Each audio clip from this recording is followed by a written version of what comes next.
Hello, good morning. Oh, I forgot my earpiece. Busy. Very wake up late today. Rushed home. Okay, we are having our family brunch at the Blackford Road of Singapore. August 18, 2026. Okay? My son Dimitri Alfonso sleeping. He's Lacing Point, a retired man.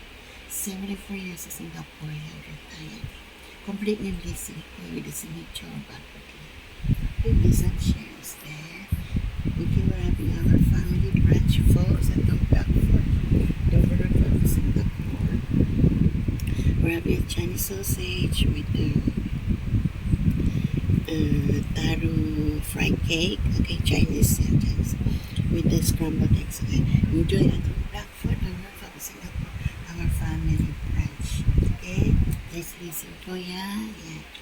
Yes, the handsome man for all of you.